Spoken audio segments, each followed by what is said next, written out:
Mtungi halisi uliojazwa na Oryx daima utanunua ukiwa umefungwa seal madhubuti isiyo na dalili yoyote ya kukatika au kujikunja, na hii ndiyo alama yako ya kwanza ya usalama.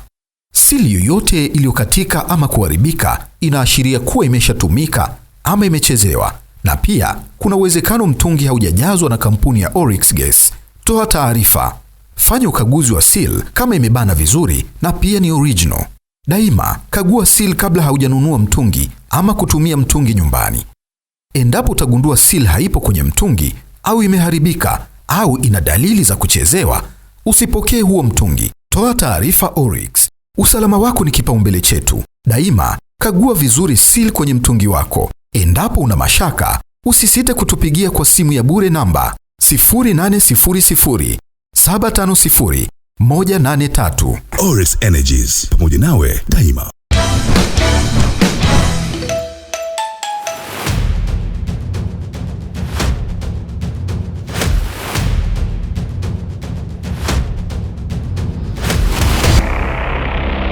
Karibu kwenye Oryx Mkali wa Jiko, wiki nyingine tena ambapo tunakutana hapa kwa ajili ya kuweza kuendelea na mchakato ambao tuliuanza kwa msimu huu wa kumtafuta mkali wa jiko. Tuko hapa Chuo cha Taifa cha Utalii NCT Posta, Dar es Salaam, ambapo leo ni very episode special kwa sababu Danger Zone wanakwenda kupambania nafasi ya kuendelea kubaki. Yupi atapata chance ya kubaki, ama wapi watakopata nafasi ya kubaki, na nani ama wakina nani watabidi waondoke endapo vigezo havitaweza kumkizi Chief Judge Zainabu Issa. Kama kawaida, ukinitazama hapa nilipo, nina mengi ambayo natamani nikwambie, lakini natamani ubaki hapo hapo ili kuweza kuendelea kushuhudia kwa macho yako mwenyewe. Tuko hapa kwa ajili, tunapewa nguvu na Oryx Energies, tuko na Red Gold, Asas, Evoque, SSB, Sadsan Baharesa Company Limited, Lumina, Pera, pamoja na Chuo cha Taifa cha Utalii NCT Posta. Mimi naitwa MC Jivas. Yanayofuata acha niendelee kuyatazama hapa hapa, usiondoke.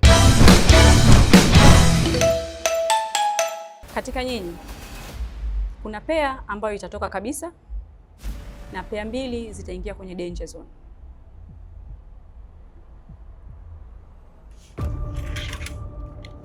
Pair ya kwanza ambayo inaingia kwenye danger zone ni ya Jamos na Zuleha. So next week nitapambania nafasi yenu. Can you go back? Na leo nimekuja kuipambania nafasi yangu. Last week kwenye group tulikuwa tumetengeneza edition ambayo ilikuwa very simple. Kwa competition wise unatakiwa kidogo utoke out of your comfort zone na uweze kuwa a bit more creative. Kwa the simplicity ndio ambayo ilituangusha. Katufanya tuingie danger zone kwa leo. Leo nimejiandaa kutetea nafasi yangu kwa vyovyote vile ambavyo changamoto zitakuja, kwa sababu kila sehemu naamini kuna changamoto, na sisi hapa tupo wengi sana na kila mtu ana creativity zake. Kwa hiyo nimejiandaa kwa namna yote ile kupambania nafasi yangu. Pair ya pili ambayo inaingia kwenye danger zone ni ya Asnat na Rosemary. So next week nitapambania nafasi zenu. Leo Mungu akinijalia nitajitahidi kupambana ili niweze kupambania nafasi yangu kwa mara nyingine tena. Kuingia kwenye danger zone ni kama ajali tu kazini. Imenipa picha ya kwamba nijitahidi zaidi, niwe makini zaidi, kwa sababu tunashindana watu wengi na wote tuna vipaji tofauti. Kwa hiyo mimi kwangu nimechukulia kama ni funzo tu la kunifanya niende mbele zaidi kwa kasi na kwa makini zaidi. Hopefully naweza nikaendelea to the next round. Yes. So tunataka kuandalia task ambayo haitakuwa ngumu ya kufanya kwamba wao waanze kujiuliza vitu vingi kwa wakati moja, lakini tuwapa task ambayo itakuwa ni kwa wao almost familiar, lakini pia cha msingi ambacho tunataka kukipima kutoka kwao ni jinsi gani watahandle.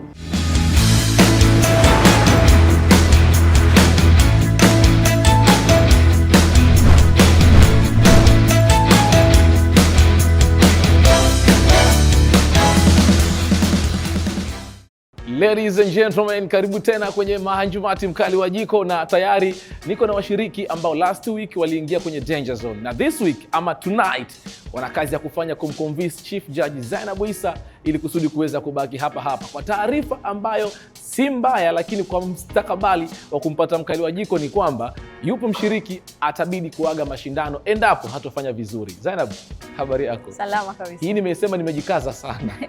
Nashangaa unaingilia kazi za watu. Nikitoa wote itakuwaje sasa?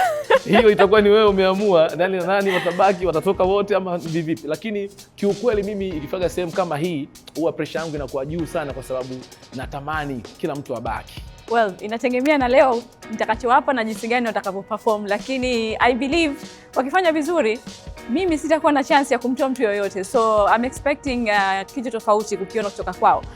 Kila siku huwa nawaambia washiriki ambao wanaingia danger zone ni washiriki ambao ninaamini wakitoka hapa hakuna kitakacho wazingua huko mbele. So I wish you guys all the best, lakini pia cha kuwasisitiza ni kwamba punguzeni pressure. This is not a final episode for you, I believe so. Kwa hiyo cha msingi mfanye kile ambacho nitawaomba mkifanye kwa siku ya leo, and then everything is gonna go perfectly. So sio lazima kwamba leo kwa sababu mko danger zone mmoja wenu atoke, ama kwa sababu mko danger zone basi mko katika nafasi mbaya ya kuaga mashindano. However you perform ndo utakavyoweza kuendelea kwenye mashindano. Na task ya leo basi itakuwa very simple. Nilitaka tutengeneze kitu ambacho mko familia nacho, kitu ambacho ni tradition yetu, yani African food. So today ningependa mtayarishe African food au home food ambayo mko familia nayo, na mahitaji ambayo tutataka myatumie ni yale ambayo yako hapo mbele yenu. Tumewekea maharage ambayo tayari yashachemshwa, kuna figo, kuna samaki, lakini pia pale kuna mboga za majani mbalimbali, na kama nilivyosema nataka tupike chakula kiwe kama cha kinyumbani. So tumewekea pia peanut butter pale kutoka Red Gold. Kwa hiyo kama unataka kuunga kitu chako na nazi zipo, kuna maziwa mtindi, lakini pia kama kawaida genge letu limesheheni vitu vyote ambavyo vitakufanya wewe create dish ambayo unaona hii is a home food ambayo naweza kupikia familia yangu nyumbani. Na kikubwa ambacho tutakiangalia siku ya leo, nitaangalia creativity, ubunifu wako hicho chakula ambacho umekicreate, lakini pia tutaangalia jinsi unavyotumia muda wako. Kama kawaida tutaangalia taste na presentation. Na ndani ya dakika 30 na uhakika zitawatosha kukamilisha dish hiyo ambayo itakuwa one portion, na hakikisha hiyo dish utakayoiandaa basi iwe na side dish yake. Yaani msipike tu samaki ukamleta samaki tu mkavu peke yake. So I'll expect a side dish. So 30 minutes kukamilisha your task, lakini hili genge nadhani masharti ni yale yale, dakika 1. Leo kuna utofauti kidogo kwenye masharti. Leo itakuwa ni sekunde 30 tu. So una 30 minutes kukamilisha dish, lakini una 30 seconds kuja kuchukua mahitaji yako hapa. Anza kufikiria kabisa nitachukua nini. Sekunde 30 kwenye genge langu, baada ya Zainab kutoa go ahead, then nitaondoka nao. Any question before we start counting? Tumeelewa vizuri eh? Sawa. So tutahesabu 1 mpaka 3, then tutaanza kuhesabu dakika zetu 30 tupate one portion in one plate. Make sure whatever you create iwe na side yake. Sawa eh? 1, 2, 3. 30 seconds kwenye genge langu. Danger Zone ni nafasi kwa wale washirika ambao waliharibu last episode kuja kuwapa another chance kurekebisha makosa yao, lakini pia hii inakuwa inawapa kitu inaitwa confidence. The more unapokuwa unapewa task, the more you gain your confidence. So this time tunataka tuangalie vitu ambavyo points za msingi ambazo tulizowapa last time watazirekebisha vipi.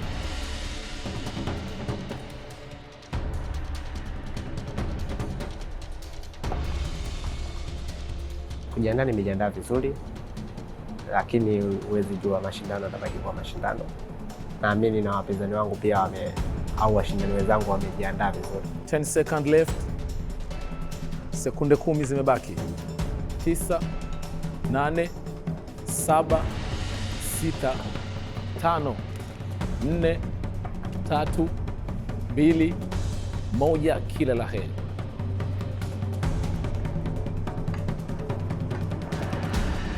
Most of things ambazo mimi napenda wakifahamu ni kwamba we are here to teach them, so whatever task tunawapa is for them to learn. So leo ningependa kuona kitu ambacho cha kitofauti kutoka kwao. Kitu cha kwanza ningependa kwanza wajue ku gain confidence. So whatever task tunataka kuwapa, moja kwa moja wajue this is my task today, how am I gonna go about it. So kitu cha kwanza ningependa kuona confidence zaidi, lakini pia time management. Mistake ambayo sitaki kuifanya kabisa katika kupambania nafasi yangu ni kupoteza muda na kutokuwa na chaguo sahihi katika maandalizi ya kupika.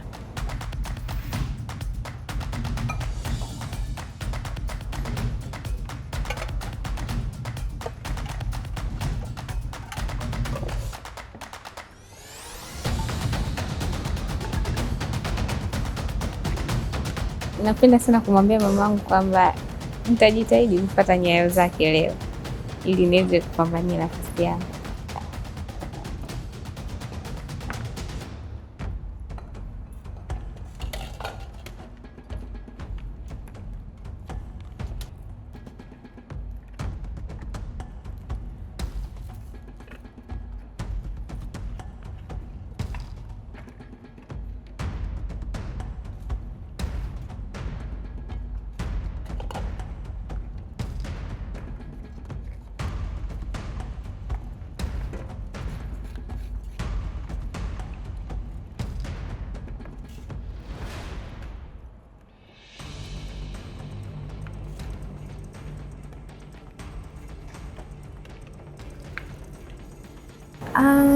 Naweza nikasema nimejiandaa tu vizuri. I'm confident na I hope naweza nikafanya vizuri siku ya leo na nikaweza kupita.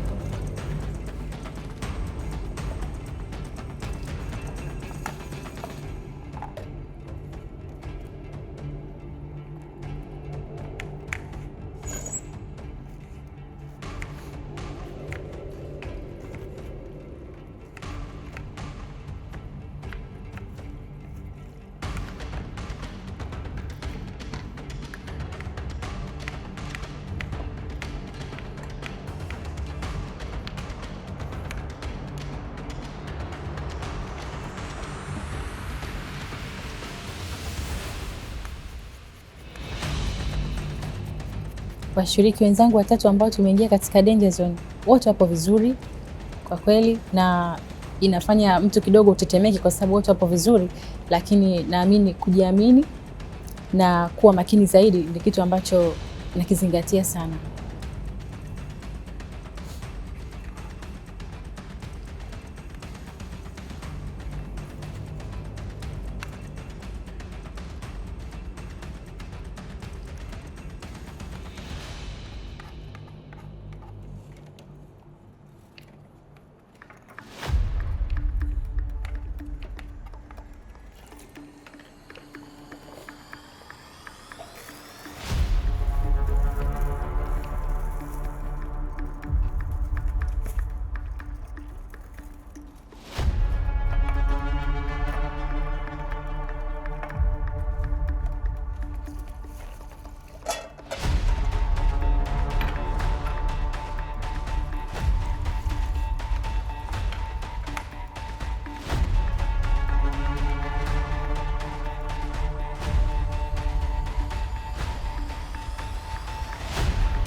Rose, mambo?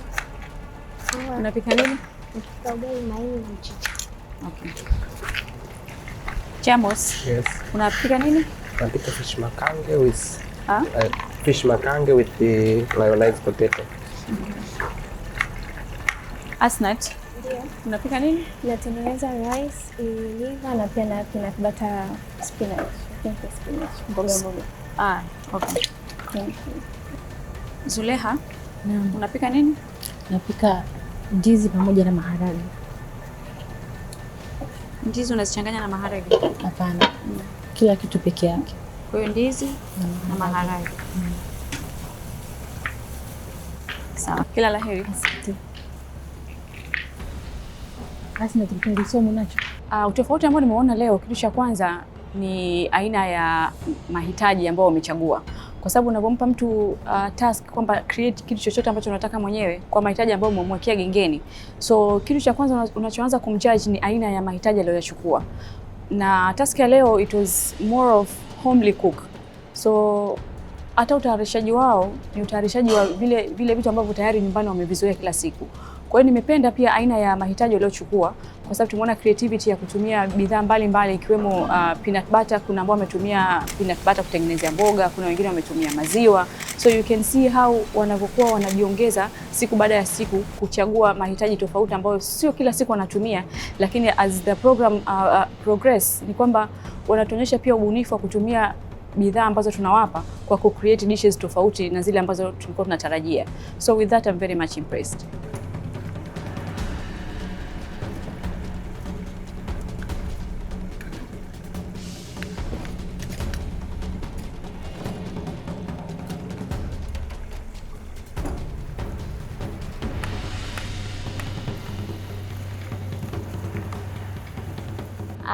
Ilikuwa ni best choice kwa sababu niliangalia kitu ambacho mzee wangu kwa haraka haraka anapendaga kula nini.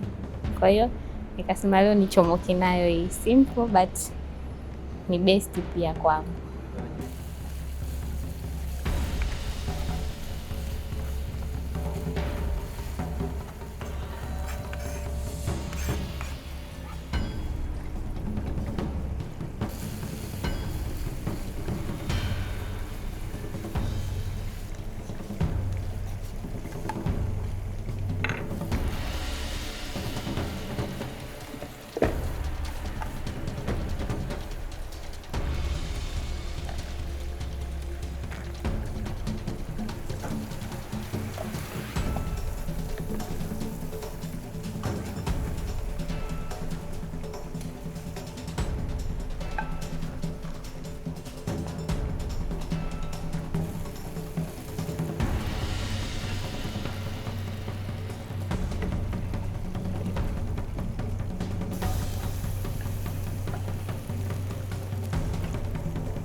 Bado dakika 10. Nimekuja tu kuona kipi ambacho kiko tayari, nini bado, na niwatakia pia kila la heri katika dakika hizi za mwisho huko. Wow. Kwa macho ya nyama tu yanafurahisha. Lakini kiprofessional zaidi Chief Judge Zainab Issa atakuja kusema. Wow.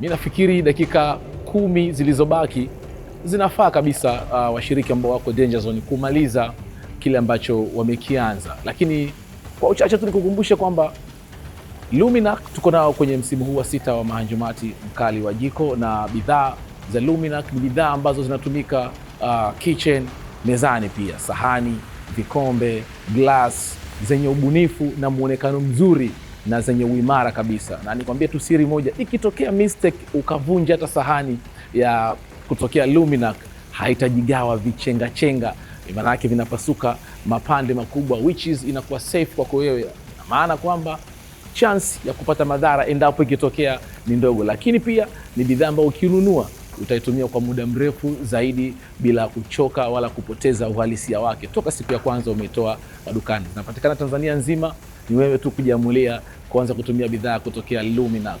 Tuache kuendelea kuwapa nafasi washiriki, tusiwape pressure. Dakika zinatosha kabisa, nimejaribu kuchunguza hapa, mimi naona zinatosha, lakini Zainab anaweza akasema hawatoboi kwa sababu yeye ni professional. Tunarudi kuendelea na mchakato.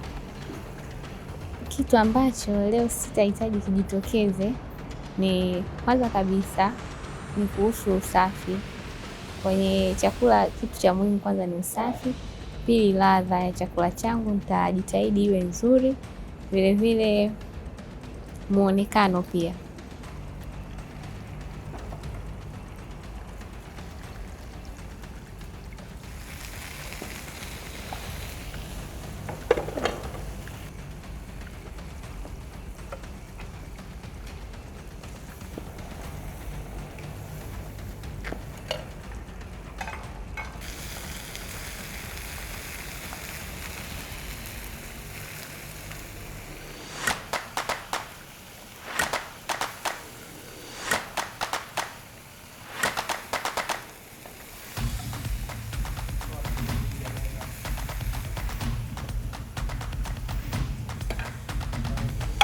Cha kwanza, yani katika ubunifu ambao nimefanya leo kwenye mapishi, mpaka nafika pale kwenye genge sijui nini naenda kupika.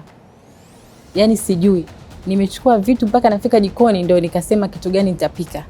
Lakini mpaka nafika kwenye genge sijui kitu gani naenda kupika.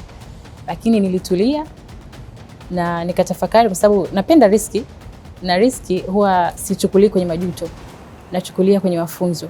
Kwa hiyo nikiriski vyovyote huwa nala kujifunza pale. Kwa hivyo nilichukua kitu ambacho ni ndizi na maharage, ni combination lakini viweze kulika, viwe na ladha nzuri, tofauti na tulivyozoea kwamba ugali unaliwa na maharage, wali, mikate au chapati. Kwa hivyo niliweka ndizi ambao nilizipika kwa aina yake pekee nzuri, zikalika na maharage. Kwa hivyo hata mimi nimefurahi pia.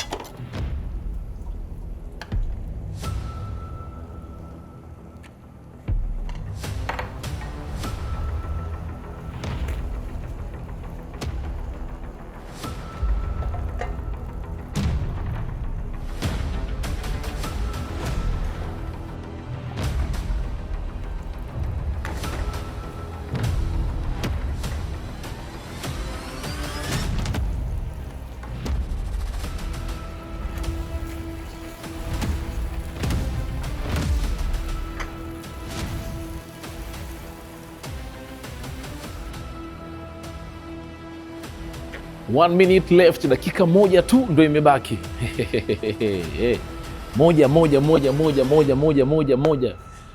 Anyways, 30 seconds, 20 seconds. Okay, 10 seconds.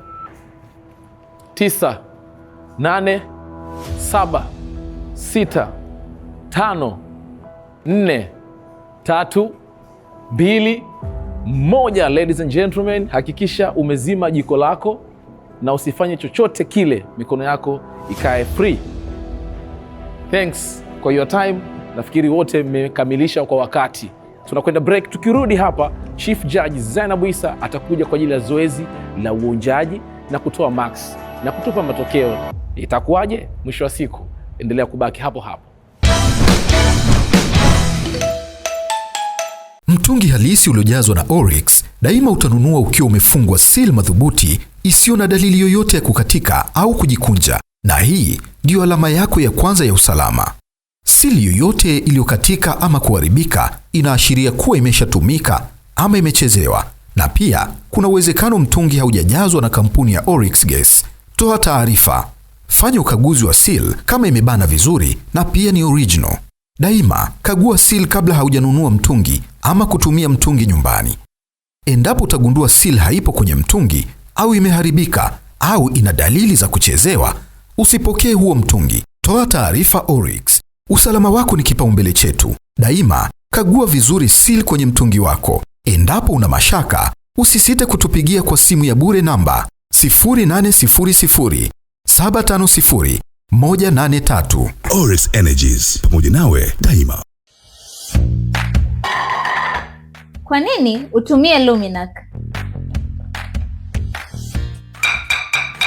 Ni imara mara 3 zaidi. Inahimili mabadiliko ya joto. Unaweza kutoa kwenye friji kwenda kwenye microwave bila shida yoyote. Ni rahisi kusafishika, haitunzi bakteria wala harufu mbaya. Inakuja na design tofauti zenye mvuto sana.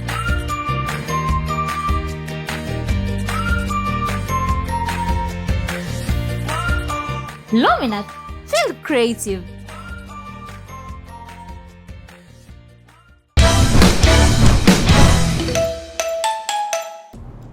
Dakika 30 mmezitumia vizuri na naona kila mtu ameshatengeneza portion yake kwenye sahani. So now nataka niangalie presentation and taste. Kwa sababu wakati mnapika nilipita kuwauliza mnapika kitu gani, kuangalia creativity. Na kiukweli time leo mmeweza kuitumia vizuri, though mwanzoni mlikuwa a bit slow.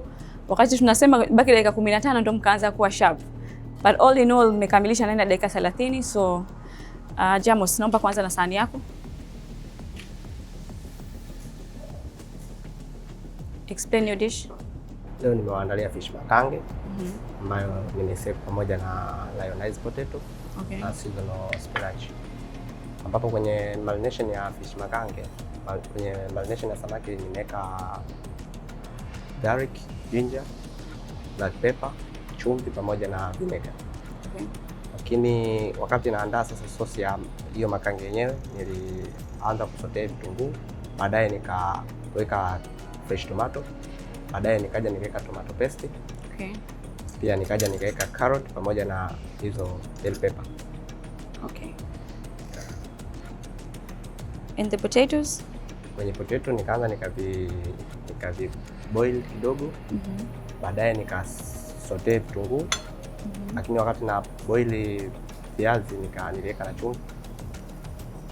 Kwa uliviboil kwanza? Ndio, kidogo. Na baada ya kuviboil ulivifry tena? Hapana. You just boil them? Yes. How did you season it? Seasoning ni chumvi pekee. Kwenye viazi? Ndio. Okay. Muda gani ambao umeweka the vegetables ambazo umezipika pembeni? Ulianza na tomato ama ulianza na veggies? Kwenye makange? Kwenye makange nilianza kwanza kabisa, nilianza vitunguu. Baada ya vitunguu nikaweka carrot kwa ajili ya carrot ni ngumu. Kwa hivyo kidogo niliweka carrot, baadaye nikaja nikaweka tomato. Baadaye nikaja nikaweka hizo bell pepper. Hii chakula unaweza kusave muda gani? Hicho mchana. Ha? Mchana na usiku ninalika. Okay, asante.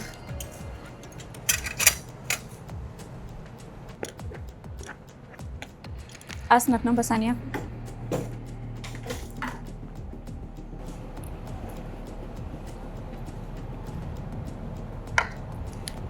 Nimetengeneza wali, creamy spinach na pia na the liver. Creamy spinach nimetumia peanut butter na maziwa na pia na onions. Kwenye rice nimeboil, nika season na chumvi tu basi. Alafu kwenye the meat nimetumia nyanya, tomato paste, hoho, vitunguu na pia some seasonings like black pepper pia na soy sauce. Hii dark sauce ni nini? A little bit. Na nimeongeza mafuta yameova na kidogo. This is a lot, not a bit.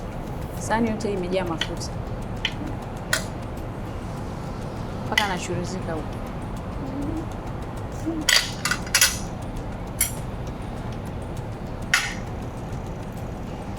How did you make this? Nimesote kwenye pan na vitunguu na hoho na nyanya na tomato paste na soy sauce pia.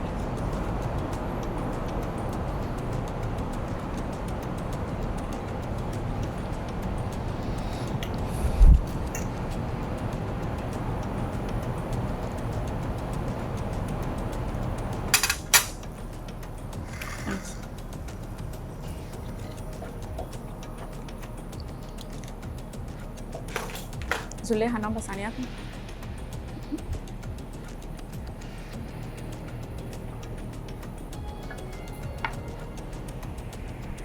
Nielezee dish yako. Hayo ni maharage na ndizi ambayo nimekaanga vitu kama karoti, kitunguu, nyanya kwenye maharage na kwenye ndizi pia hivyo hivyo, lakini kwenye ndizi nimetia maziwa, kwenye maharage nimeweka tui la nazi. Hicho ni chakula cha kawaida cha nyumbani, lakini nimekiweka kitofauti kwa sababu ndizi na maharage vinaweza vikalika pia kama kuliko tofauti ambapo tumezoea kama ugali, mikate, wali na maharage, lakini pia ndizi na maharage vinaweza vikalika vizuri tu, ni tofauti ya upishi jikoni.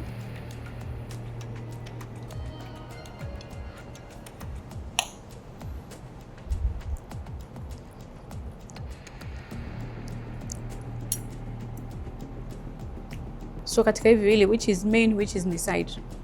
Main ni ndizi, side ni maharage.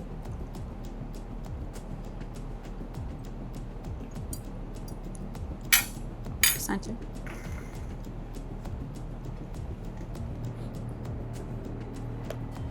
Rose, naomba sahani yako.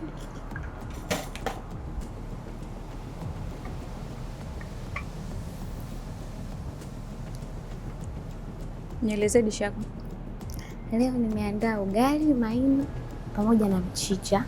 Kwenye figo hapo nimepika moja kwa moja, sijaanza kwa kukaanga. Kwa hiyo nikaanza kuweka figo zangu chini, nyanya, kitunguu, chumvi, ginger and garlic na garam masala. Nikaacha vichemke mpaka vikauke maji, nikaja nikaongezea tomato paste na mboga zangu. Kule mboga ilikuwa imekaribia kuiva mwishoni, nikaongezea carrot pamoja. Mboga umezikataje? Nimekata cube carrot pamoja na hoho. Alafu mchicha nimeamua kupika simple, yani nimeufry moja kwa moja kwa sababu ni best food ambayo baba yangu hatumii mambo ya viungo sana na mafuta mengi. Nimesave pamoja na maziwa. Okay.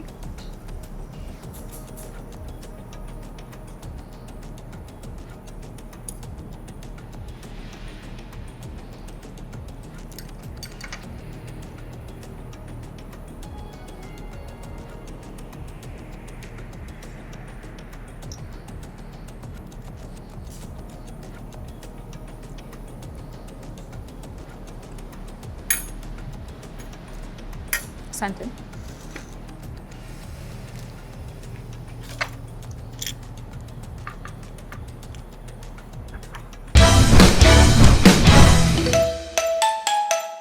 Oryx Gesi inasisitiza matumizi salama ya vifaa vya gesi kwa usalama wako na familia yako kwa kuzingatia yafuatayo. Hakikisha regulator yako imefungwa vizuri na haitikisiki. Sauti yoyote au harufu ya yaiviza ni ishara ya gesi inavuja. Chomoa mara moja. Tumia povu la sabuni kukagua sehemu za viungio vya gesi. Mpira wa gesi usizidi mita 2 na usitumike zaidi ya miaka 2.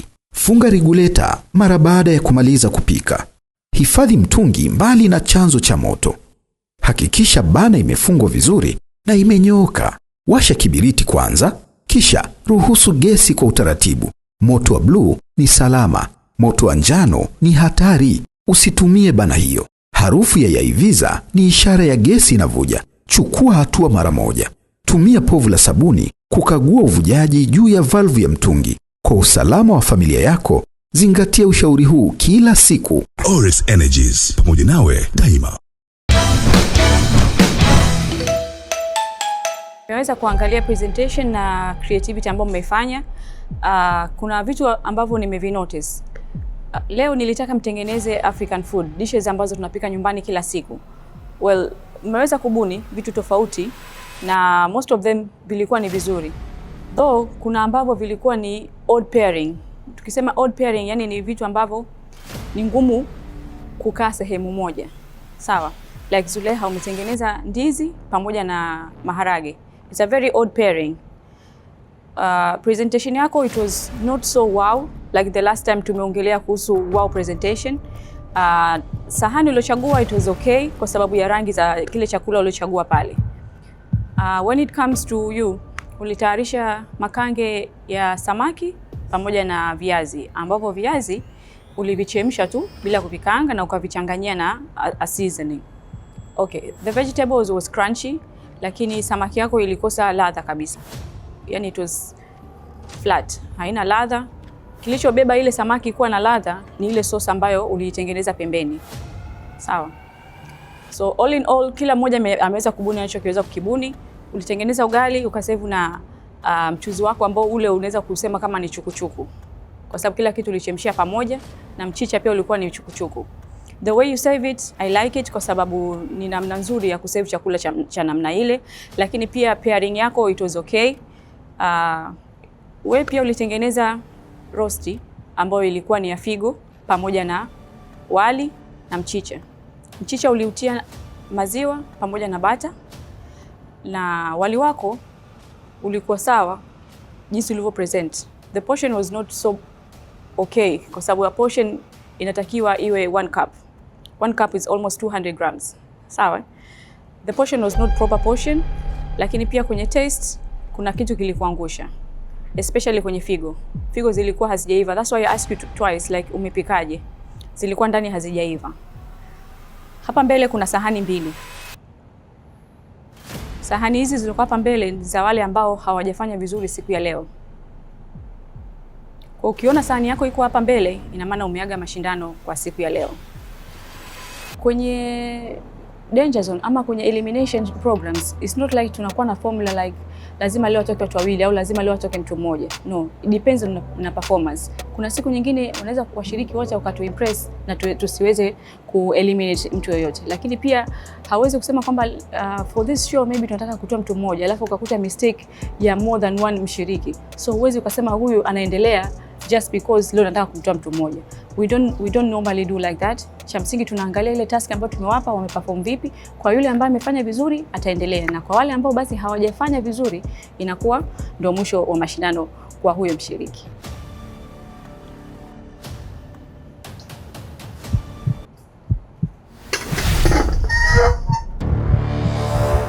I always say kitu chochote kwenye sahani ambayo unamwekea mteja, before hujaleta hapa unahakikisha kwanza sahani uliyochagua ni proper kutokana na chakula ulichopika, na unatakiwa pia ujue kwamba chakula chako kimeiva. Katika kitu ambacho mtu hawezi kuvumilia ni chakula ambacho ni kibichi.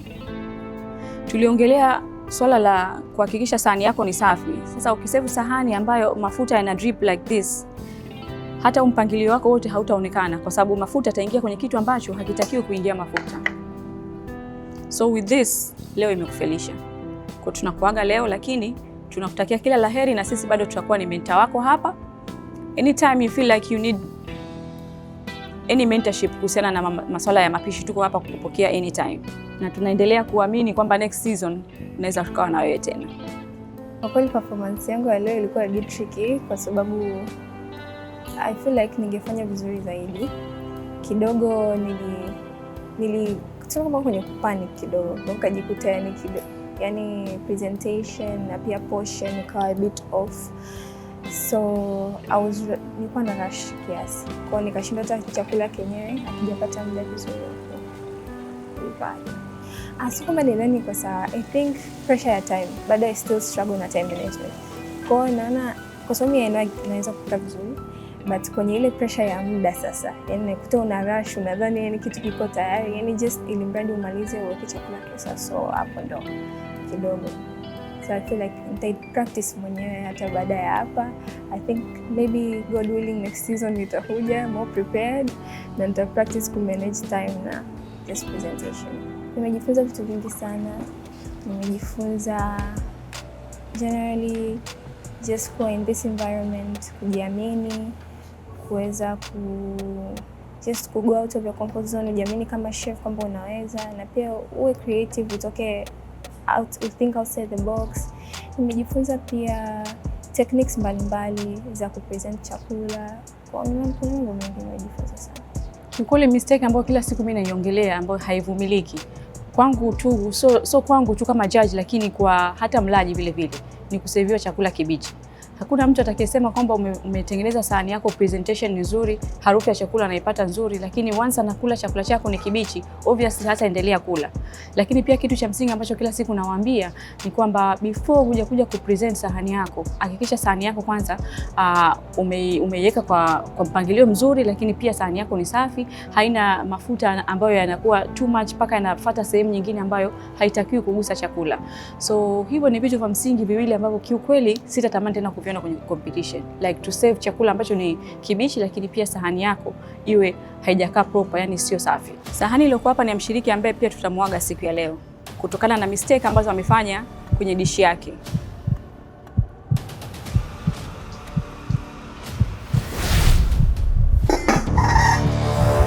Mistake ambayo umefanya kwenye dishi yako, cha kwanza, viazi hivi haviko properly cooked kwa level uliofikia wewe, not to save the potatoes like this. Also, tunakosa seasoning kabisa kwenye samaki. Na that was your main. Sawa. So tulitoa madarasa mengi kuhusiana na jinsi ya kuseason vyakula na jinsi ya kuplate, lakini pia jinsi ya kupare. So I'm really sorry tonight we are saying goodbye to you. Lakini kama nilivyomwambia mwenzio, sisi tutaendelea kuwa mentor wenu. Anytime you need us, we are always gonna be here. Kwanza kabisa nianze kumshukuru Mungu kwa sababu bila yeye singefika hapa nilipofika sasa hivi. Lakini kwenye kuyapokea, siku zote matokeo yakija opposite utayapokea vibaya, lakini haina jinsi, lazima umshukuru Mwenyezi Mungu kwa sababu Mungu ndio mwamuzi wa kila kitu.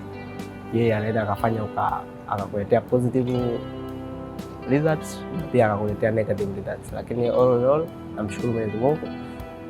matokeo yamekuja negative, alhamdulillah, lakini naamini next season Mungu atajalia atafanya. Kama ningepata nafasi ya kujirekebisha nisingefanya makosa, kwa sababu kufanya kosa sio kosa ya, na ukifanya kosa mara moja huwezi ukalirudia tena kosa hilo, maybe labda ufanye kosa lingine yake sio hilo.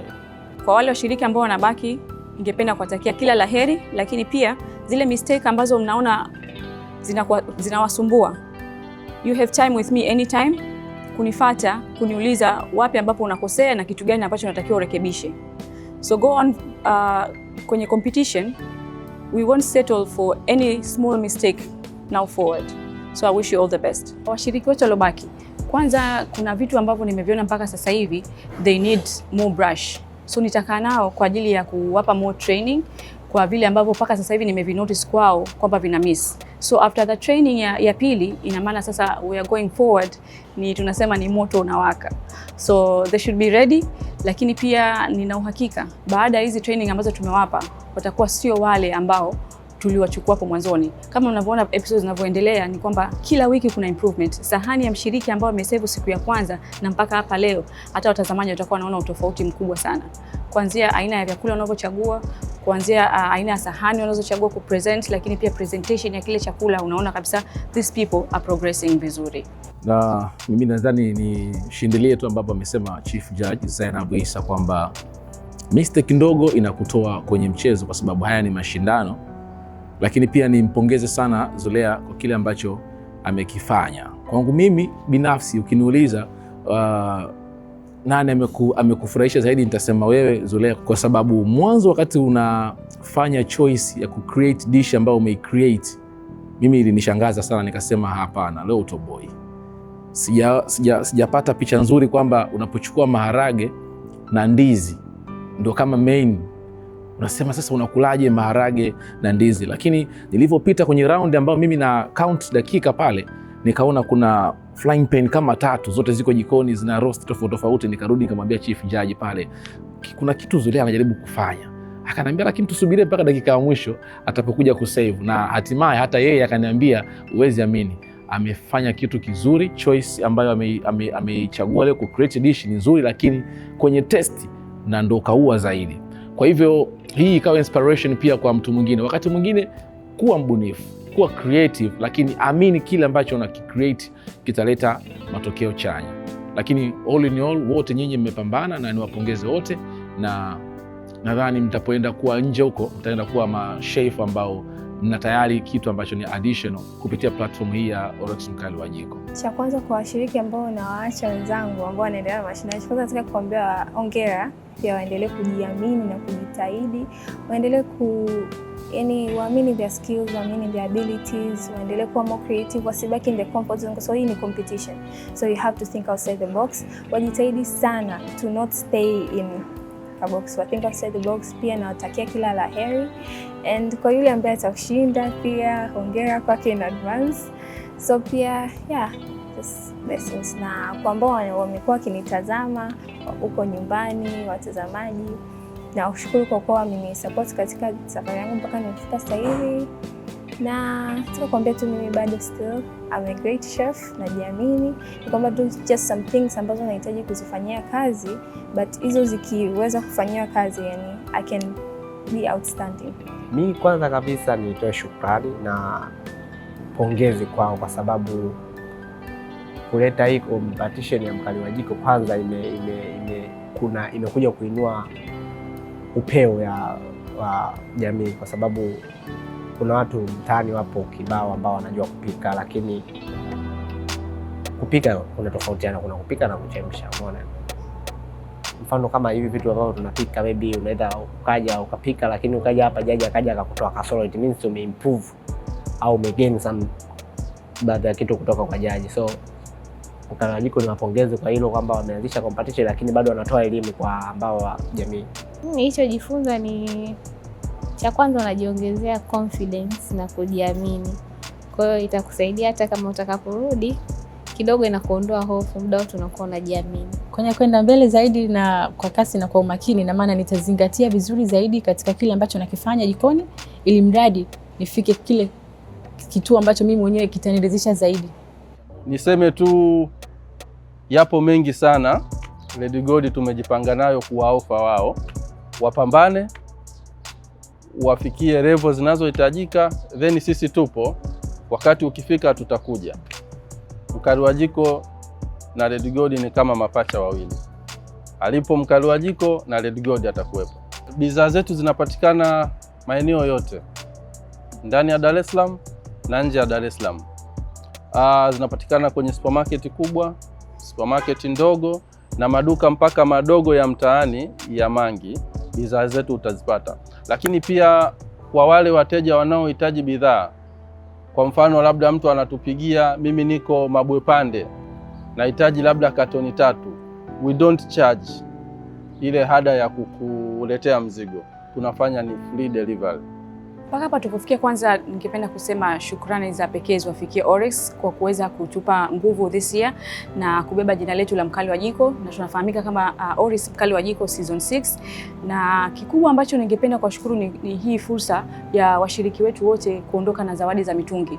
Hii inaonyesha jinsi gani wanathamini wapishi, lakini pia kuhakikisha kwamba tunatimiza lile lengo la kusema kwamba clean cooking, tupike kwa usalama.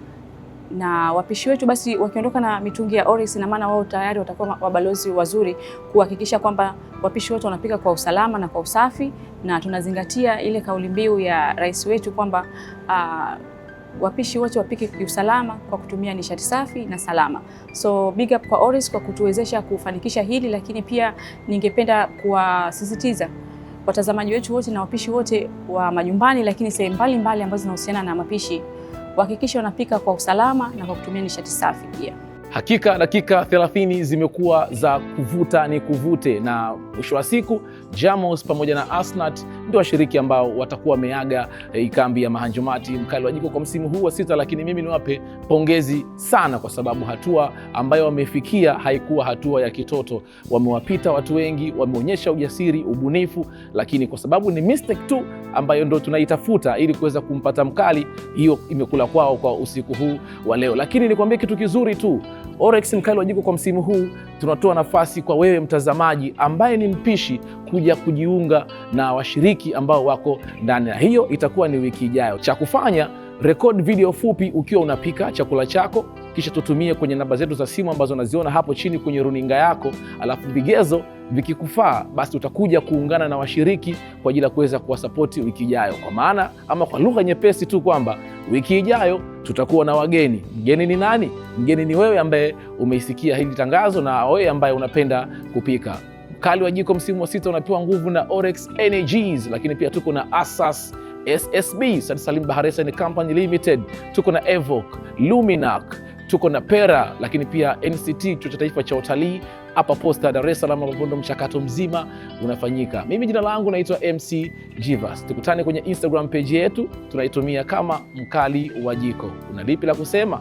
Wiki ijayo pia nitasoma komenti yako hapa hapa.